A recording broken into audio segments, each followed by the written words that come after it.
बहुत दिल से मुबारकबाद देता हूँ और हमारे पूरे ग्रुप की तरफ से हमें संस्था है, हमारे संस्था है, उन सब गुरु की तरफ से मैं मुबारकबाद देता हूँ। बहुत चाहता हूँ, उम्मीद करता हूँ कि आइंदा भी इनके शहर बहुत अच्छे रहे, तंदुरुस्त रहे और लोगों के कामयाबी आता फरमाए अल्लाह ताला और उनकी मदद फरमाए, इनकी शहर को तंदुरुस्ती अच्छे से अल्लाह ताला और उनकी मदद करे अल्लाह ताला, गैर से मदद करे अल्लाह ताला।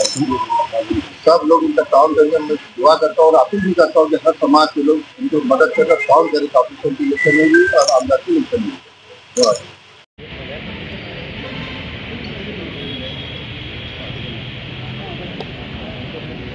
मेरे दैनी साहब से बात करना। अरे यार ये सिद्धू का सिद्धू महाराष्ट्र राज्याचे सन्माननीय माजी मुख्यमंत्री महोदय,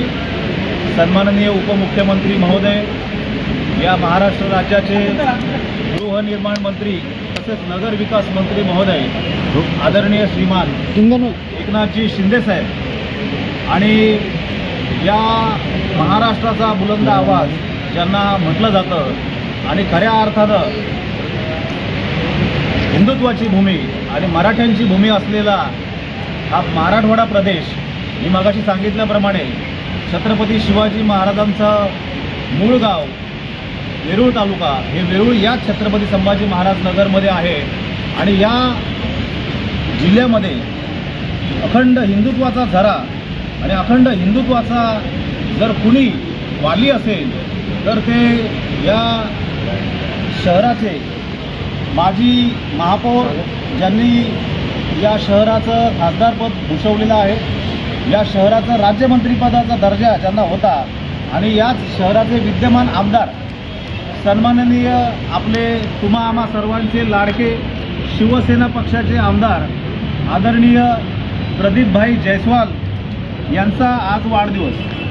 आणि या वाढदिवसानिमित्त आपण सर्व त्यांना शुभेच्छा आणि सदिच्छा देण्यासाठी इथे जमलेलो आहोत। त्याचप्रमाणे त्यांना खास करून या सदिच्छा आणि शुभेच्छा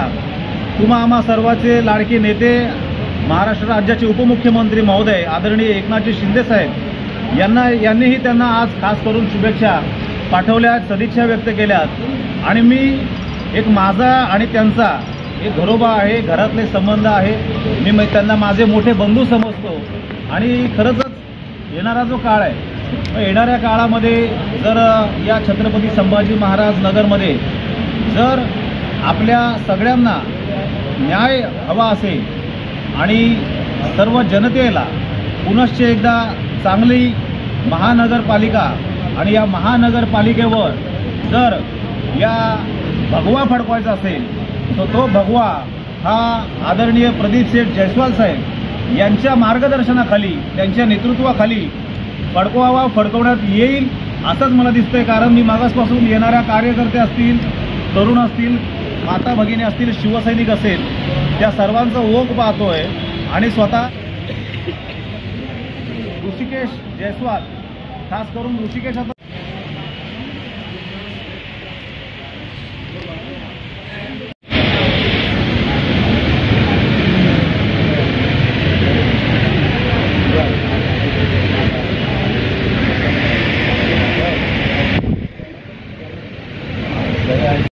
इसमें भी निकाल देते हैं।